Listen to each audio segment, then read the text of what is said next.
Dan Budian pun tinggal di kampungnya dia. Itu sudah 3 tahun. Tapi sudah ada 3 nyawa. Yang waktu itu sama sekali belum diketahui kalau Budian ini adalah orang yang dermawan, orang yang sosialnya tinggi. Ternyata memanfaatkan kampung tersebut untuk mencari syarat pesugihannya. Dan di malam keempatnya, satu kejadian yang menimpa anaknya Bu Minah.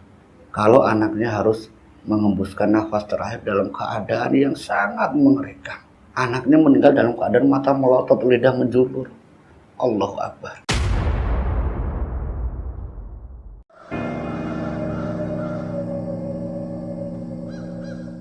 Bismillahirrahmanirrahim. Assalamualaikum warahmatullahi wabarakatuh. Alhamdulillah wa syukurillah wa ni'matillah la haula wa la quwata illa billah, amma ba'd.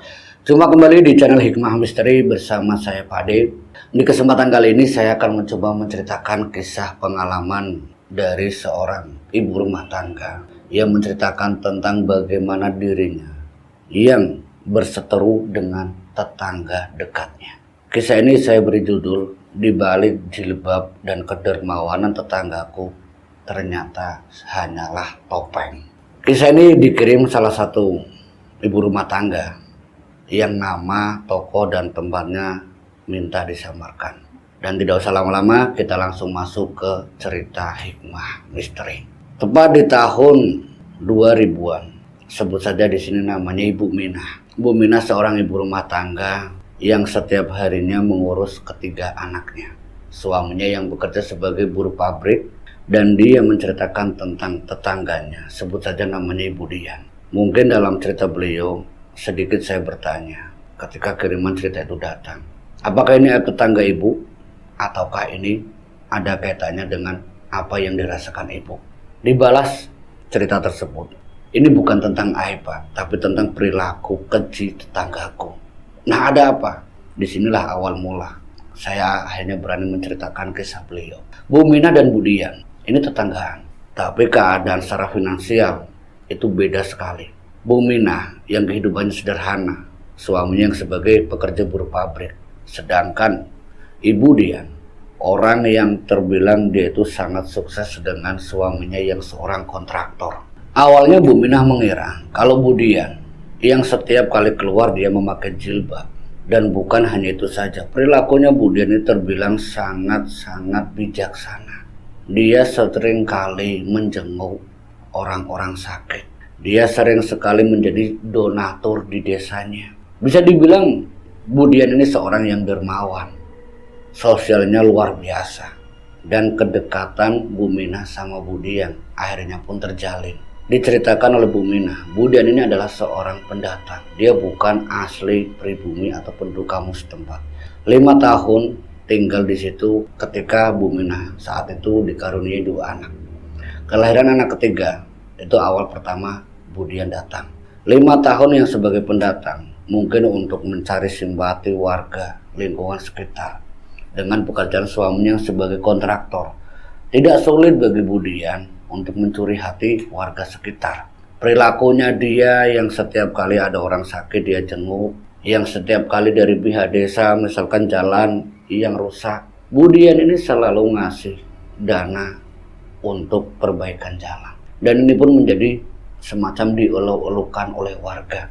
Tapi dibalik kedermawanan tersebut, dengan jilbab yang dia pakai setiap waktu, setiap dia keluar, Bu Dian ini tidak punya anak. Tapi dibalik tidak punya anaknya ini ternyata ada satu misteri yang sempat menjadi pertanyaan Ibu Minah dan suaminya, termasuk beberapa warga sekitar. Kenapa Bu Dian kok tidak ngasuh anak? Kenapa Bu Dian kok malah tinggal di kampung, bukan tinggal di kota? Sedangkan pekerjaan suaminya ada di kota, kenapa tidak ikut sama suaminya? Padahal di situ kan Ibu Dian itu tidak punya anak, seharusnya dia bisa mengurus suaminya di mana suaminya itu kerja. Tapi kok malah memilih tinggal di kampung di pedalaman, di kampungnya Bu Minah. 1 tahun, itu tahun 2000-an, ini cerita sampai tahun 2005. Di tahun 2000-an awal, ketika Bu Minah itu melahirkan anak ketiganya, Bu Dian pertama kali datang dengan segala perilaku yang luar biasanya tadi. Tepat 1 tahun pertama, orang yang sering dijenguk oleh Bu Dian, yang sakitnya mungkin sudah berbulan-bulan dia meninggal dunia. Tapi pada waktu itu sama sekali warga sekitar tidak pernah berpikir sedikit pun kalau Bu Dian adalah pelaku pesugihan, menumbalkan orang-orang yang sakit. Sama sekali tidak. Dan itu pun belum bisa dibuktikan.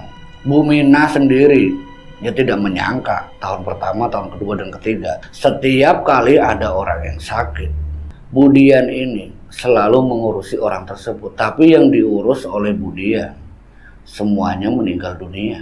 Mungkin bagi para warga sekitar mungkin sudah takdir atau umur orang yang sakit tersebut, karena memang sudah sakitnya lumayan parah. Ada yang kena paru-paru, ada yang diabetes. Dan ini yang caranya Bu Dian. Mungkin karena nanti ada sebuah cerita dari Bu Mina. Dia mau menceritakan tentang siapa sebenarnya Bu Dian. 3 tahun berlalu. Usia anaknya Bu Mina 3 tahun. Dan Bu Dian pun tinggal di kampungnya dia. Itu sudah 3 tahun. Tapi sudah ada 3 nyawa.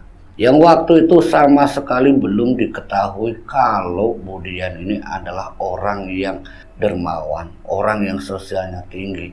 Ternyata memanfaatkan kampung tersebut untuk mencari syarat pesugihannya. Sama sekali itu di luar akal orang-orang sekitar. Para warga sama sekali tidak menduga selama 3 tahun itu Bu Dian sama suaminya, sebut saja namanya Pak Bromo, orangnya itu dia sangat sosial. Dan itu tidak sedikit pun orang berpikir kalau Bu Dian dan Pak Bromo dengan perilakunya Bu Dian yang setiap ada pengajian, yang setiap ada kegiatan tertentu dia keluar, dia ikut, kegiatan apapun itu diikuti oleh Bu Dian. Jadi orang-orang tidak mungkin berpikir kalau Bu Dian itu adalah seorang pelaku pesugihan. Sama sekali 3 tahun itu benar-benar tidak terjawab. Tapi di tahun keempat, tepat di tahun 2004 inilah, satu kejadian yang menimpa Bu Mina ketika anak ketiganya Bu Mina, yang saat itu hampir usianya 4 tahun, mengalami sakit yang secara aneh, bisa terbilang sangat aneh, yang awalnya mungkin gatal-gatal di badan. Gatal-gatalnya itu tumbuh seperti kayak biduan, itu sampai sekujur tubuh. Mungkin waktu itu pikiran suaminya Bu Mina ataupun Bu Mina sendiri mengira anaknya ini lagi kena panas dan dia mungkin lagi keluar adem. Mungkin kalau orang Jawa bilang itu metu ademi. Bu Mina dan suaminya yang mengira kalau anaknya itu demam yang keluar penyakit gatal-gatal tadi. Sempat dibawa ke bidan atau ke klinik setempat untuk dirawat, dan pihak bidan yang menyarankan untuk dikasih bedah gatal saja, nanti juga akan redam sendiri. Tapi setelah dari saran bidan ini, ya awalnya gatal-gatal anaknya itu sudah mendingan, tapi lama-kelamaan kok tumbuh lagi. Nah waktu itu karena sebagai tetangga, Bu Dian mendengar kalau Bu Mina ini anaknya lagi sakit dan dibawa ke rumah sakit. Bu Dian datang bersama anggota kelompok PKK yang lainnya yang waktu itu memang dipimpin oleh Bu Dian. Lewat Bu Dian bersama ketiga tetangganya Bu Mina juga menjenguk ke rumah sakit, memberikan sebuah amplop. Ya tujuannya untuk meringankan beban keluarganya Bu Mina sebagai biaya di rumah sakit untuk perawatan anaknya. Karena kondisi anaknya Bu Mina waktu itu yang awalnya cuma gatal, ini demamnya mulai naik, dan itu pun memang harus dirujuk ke rumah sakit. Dan di rumah sakit ini usaha dari keluarganya Bu Mina sampai suaminya yang buruh pabrik ini, dia sempat bolak-balik dari pekerjaannya, setiap pulang langsung ke rumah sakit mengajak kedua anaknya. 4 hari di rumah sakit. Satu yang diingat oleh Bu Mina, mungkin malam pertama, malam kedua masih keadaannya normal, tapi malam ketiga yang diingat Bu Mina ketika anaknya teriak dengan bahasanya anak-anak yang belum jelas secara kosakatanya. Dia merintih ketakutan. Mama takut, mama takut. Nada itu bukan jelas, tapi sebagai orang tua atau ibu pasti tahu apa yang dikatakan anaknya. Kalimat yang dikatakan oleh anak yang berusia hampir 4 tahun. Anak itu mengatakan sama ibunya sendiri itu Bu Mina, mama takut, mama takut, mama takut, sembari matanya melotot ke arah atap di mana dia dirawat. Di ruangan rumah sakit itu dia ketakutan sembari melotot, sembari kadang memejamkan mata, melotot lagi, sampai tiba-tiba tangannya mengejang. Bu Mina yang sebagai orang tua dia teriak histeris, "Pak dokter tolong anakku, Pak dokter kenapa, ada apa dengan anakku?" Sekitar jam 1 dini hari. Dokter jaga itu tidak ada, yang ada cuma perawat. Perawat yang datang mengecek kondisi anaknya Bu Mina. Setelah dicek, "Bu, dia tuh panasnya naik, Bu. Mungkin dia kena step atau kejang." Ini yang membuat Bu Mina itu semakin cemas, semakin khawatir. Anak usia 4 tahun ketika step bagaimana tidak bisa terbayangkan. Mengejang dengan keadaan mata melotot. Allahu Akbar. Tentunya sebagai orang tua pasti akan sedih, siapapun itu. Itu malam ketiga. Tapi syukur alhamdulillah malam ketiga itu bisa dilewati anaknya. Setelah perawat dari pihak rumah sakit menjaga, memberikan sebuah dosis untuk anaknya, ya alhamdulillah esok paginya redam panasnya. Dan dia pun sempat ngobrol sama ibunya. Dengan keadaan diinfus, anaknya itu seperti mengatakan, "Bu, peluk Bu, peluk dedek Bu, peluk dedek Bu." Kedua kakaknya tidak berangkat sekolah itu sampai beberapa hari. Karena di rumah ditinggalkan, bapaknya berangkat kerja, tidak mungkin anaknya tinggal di rumah sakit bersama ibunya. Ketika melihat adiknya yang selalu minta dipeluk, kakak-kakaknya yang masih kecil usia 12 sama usia 7 tahun. Bingung dia keduanya. Itu keadaan Bu Mina waktu itu. "Kakak, peluk Kak." Anak itu seakan-akan minta dipeluk. Itu hari ketiga. Dan di malam keempatnya, satu kejadian yang menimpa anaknya Bu Mina. Kalau anaknya harus mengembuskan nafas terakhir dalam keadaan yang sangat mengerikan. Sangat-sangat mengerikan. Anaknya meninggal dalam keadaan mata melotot, lidah menjulur. Allahu Akbar. Ada apa dengan anakku? Tapi saat itu Bu Mina hanya bisa menangis, bersedih, sembari teriak-teriak, sampai mungkin dari pihak rumah sakit dan orang-orang sekitar pun ikut bersedih ketika melihat seorang ibu yang ditinggalkan anaknya. Suaminya Bu Mina pun tidak luput dari kesedihan, menangisi kakak-kakaknya. Kedua anak Bu Mina yang hanya bisa merangkul ibunya, "Bu, dedek kenapa, dedek kenapa?" Sebuah kejadian yang benar-benar menimpa Bu Mina. Esok paginya jenazah anaknya dibawa oleh pihak rumah sakit dan dimakamkan. Sampai di rumah dimakamkan dan diadakan pengajian secara rutin. Ketika pengajian diadakan secara rutin, Budian itu setiap hari itu ada di rumahnya Bu Mina. Setiap kali akan diadakan pengajian untuk mendoakan almarhum anaknya Bu Mina. Selama 7 hari itu juga Budian itu aktif membantu untuk sokongan dana, untuk biaya selamatan, biaya seluruhnya ditanggung oleh Budian. Itu sesuatu hal yang luar biasa. Bagi Bu Mina yang sebagai seorang tetangga, punya tetangga yang begitu baik, begitu bijak. Bangga Bu Mina waktu itu sama Budian. Tapi di balik 7 harinya itu, anaknya Bu Mina yang sudah meninggal mungkin dimanfaatkan jin atau sosok siapapun itu yang menyerupai anaknya. Yang awalnya Bu Mina mengira itu hanya sebuah bayangan bocah kecil lewat. Tapi kejadian itu terus menerus. Dan dia sangat kenal dengan anaknya yang usianya 4 tahun. Dengan ciri khas pakaiannya, dia melintas di kamar tempat Bu Mina istirahat. Melintas bayangan anaknya. Berjalan tapi setengah terbang. Sekali, 2 kali, 3 kali. Kejadiannya itu sempat membuat Bu Mina itu teringat kembali. Dalam keadaan seperti itu dia cerita sama suaminya, "Bu, ikhlasin anaknya kita, Bu. Jangan terlalu dibawa pikiran, nanti dia tidak tenang." Itu suaminya ngasih saran, nasihat sama Bu Mina. Mungkin pikirannya Bu Mina yang sangat rindu dan kangen, yang belum bisa menerima kalau anaknya meninggal. Sehingga sosok itu atau bayangan itu muncul. Tapi ternyata bayangan anaknya ini muncul itu bukan cuma sehari atau 2 hari, tepat 2 minggu setelah anaknya Bu Mina ini meninggal. Anak yang meninggal tadi itu selalu melintas dan satu waktu masuk ke dalam mimpi Bu Mina. Dan mimpi itu sekitar antara jam 2 sampai jam 3. Dia datang dengan menangis sembari teriak, "Tolong, tolong Mama, tolong Mama." 7 hari mimpi tentang almarhum anaknya. Dan mimpi itu di jam yang terbilang sangat sakral. Bahwa mimpi itu benar-benar nyata. Dan datangnya itu bukan sekali, 7 kali. Inilah awal mula Bu Mina menceritakan ke suaminya lewat suaminya Bu Mina. Selepas dia pulang dari pabriknya. Karena sebagai seorang karyawan, dia kenal dengan salah satu teman yang ternyata orang pintar. Di situ dia jelaskan tentang mimpi istrinya lewat teman suaminya, sebut saja namanya Pak Soleh. Pak Soleh hanya datang ke rumahnya Bu Minah, menceritakan apa yang dialami Bu Minah. Kata yang keluar dari ucapannya Pak Soleh setelah Bu Minah menceritakan satu kalimat yang membuat Bu Minah dan suaminya benar-benar tidak percaya. Anakmu meninggal tak wajar, Bu Minah. Mohon maaf, anakmu saat ini dia dalam belenggu iblis. Wallahu a'lam bishawab. Tapi saya merasakan dari mimpi ibu yang datang di jam-jam tertentu, 2 dini hari sampai jam 3, dan itu petunjuk langsung dari Allah Subhanahu wa taala. Dan saya meyakini waktu itu waktu yang sangat tepat itu sebagai petunjuk.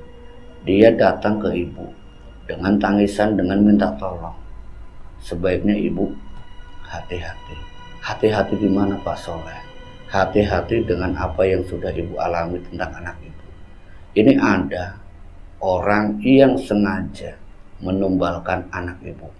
Mendengar kata tumbal, Pak Soleh, yang benar Pak, anakku ditumbalkan. Mohon maaf, saya tidak mau memfitnah, tapi ini yang saya ketahui. Kalau ibu kurang yakin, ibu lakukan salat malam selama 7 hari berturut-turut. Mintalah petunjuk apakah anak ibu meninggal dengan wajar atau tidak.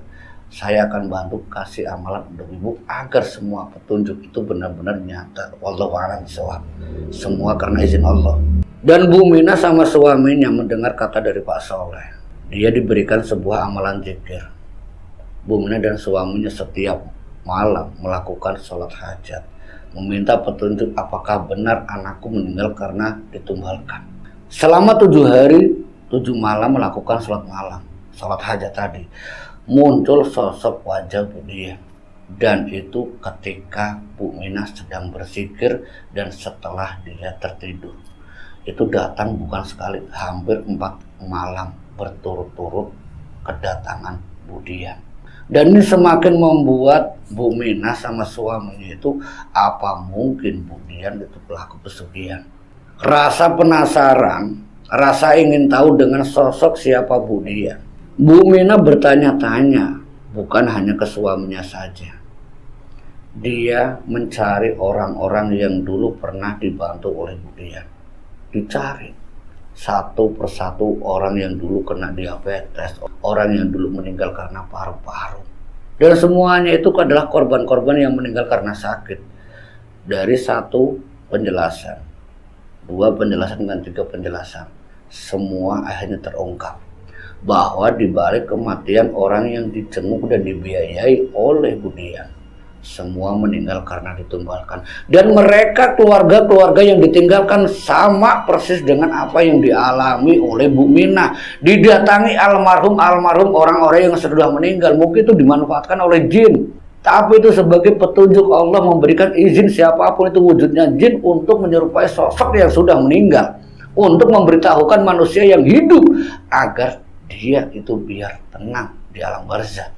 3 korban ternyata semuanya itu memimpikan dan mengalami hal yang sama tentang orang-orang yang sudah meninggal seperti Bu Minah. Tapi mereka ini tidak berani, ya karena satu, perilakunya Bu Dian. Setiap dia keluar pakai jilbab, dia ketua PKK, ketua yayasan. Dan untuk membuktikannya tidak mudah. Tapi usaha Bu Minah dan suaminya yang dibantu Pak Soleh lewat salah satu cara. Tapi mohon maaf, cara itu tidak saya jelaskan karena ini yang mengetahui Bu Minah sama suami. Lewat salah satu cara yang dibimbing oleh Pak Soleh, yang kebetulan rumah Bu Dian dan Bu Minah ini adalah tetangganya. Tepat di tahun 2005 akhir, hampir 1 tahun sepeninggal anaknya, Bu Minah ini mencari terus bagaimana caranya untuk bisa membuktikan bahwa Bu Dian yang selama ini baik, dermawan, berjilbab, rajin ibadah, ternyata semuanya itu topeng. Satu wujud yang tidak bisa dipungkiri oleh Bu Dian. Ketika orang-orang yang ikut berjamaah di salah satu pengajian umum, mungkin Allah memberikan petunjuk yang lain. Tiba-tiba Bu Dian itu mengalami kesurupan. Dan kesurupannya ini membuat Bu Dian itu menari-nari seperti kayak Nyai Ronggeng, penari jaipong. Dan di dalam keadaan kesurupan ini, sosok di dalam tubuh yang merasuki Budian sempat mengganggu acara pengajian tersebut. Budian yang ada di posisi depan membuat perhatian khusus orang-orang yang ikut ngaji di tempat itu. Dan Pak Soleh yang waktu itu juga hadir, mengajak komunikasi dengan sosok yang ada di balik tubuh Budian. Dan sosok itu pun mengatakan dalam keadaan dia yang masih melenggak-lenggok dengan tarinya, aku akan bawa raga ini, aku akan bawa tubuh ini untuk menjadi pengikutku. Dia sudah tidak lagi menyerahkan tumbal untukku.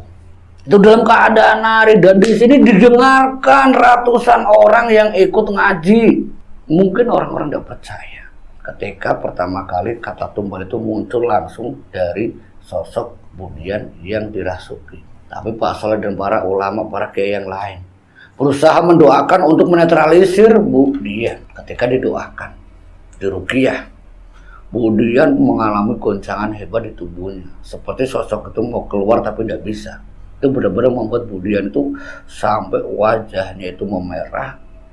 Dia benar-benar sangat mengerikan. Dan itu membuat pengajian itu sempat terhenti hampir 1 jam. Sampai singkat ceritanya waktu itu Budian dibawa ke dalam di tempat warga sekitar yang mengadakan pengajian.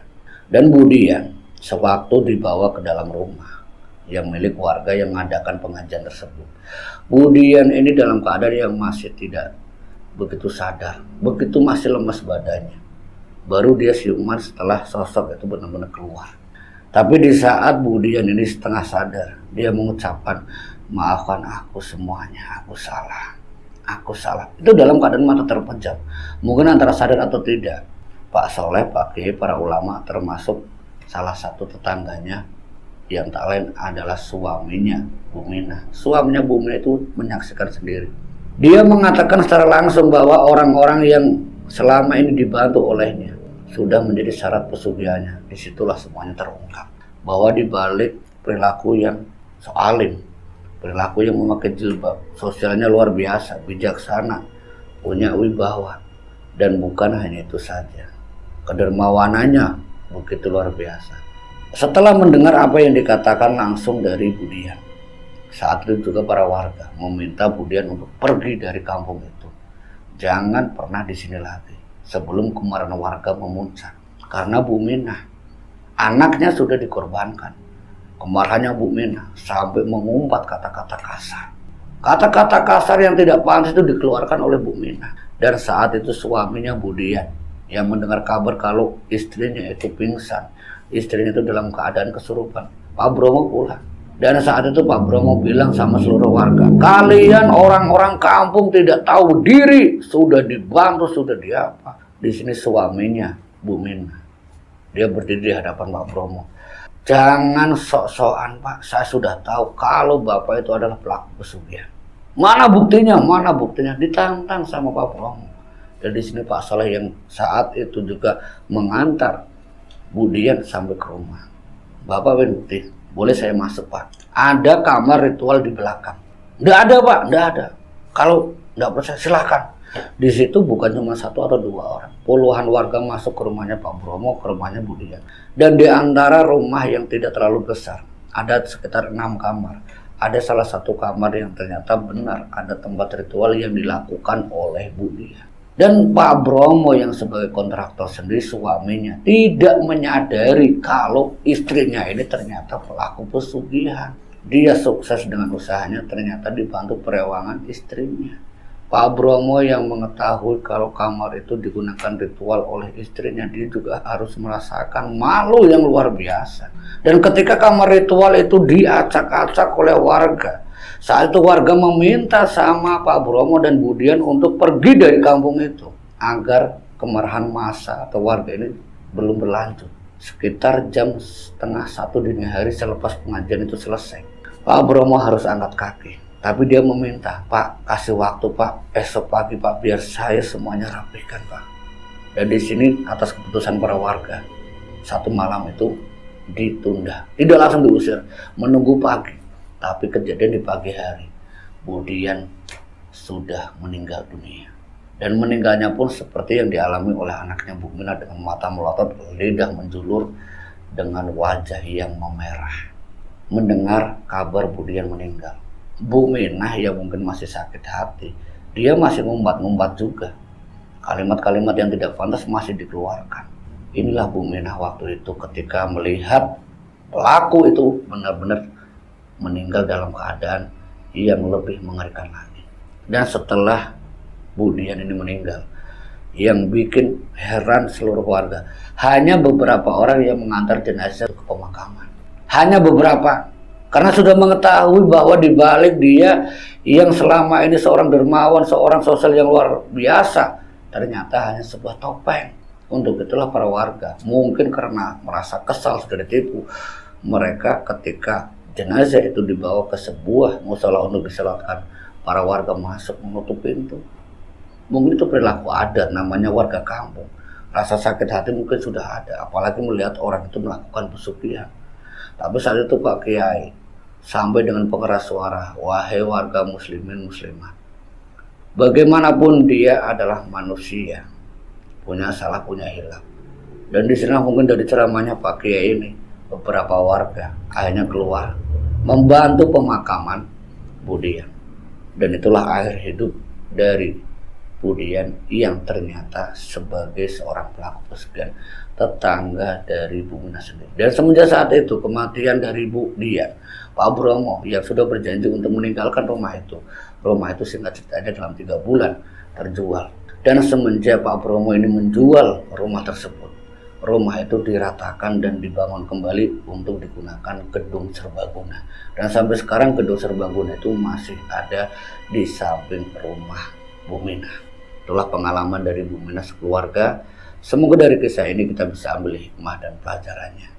Saya Pak Ade, mohon maaf apabila ada salah kata, dan saya sangat terima kasih untuk dukungan dan support kalian di channel Hikmah Misteri yang sudah nitip komen, yang sudah like dan juga subscribe. Terima kasih untuk semuanya. Akhirul kalam, wassalamualaikum warahmatullahi wabarakatuh.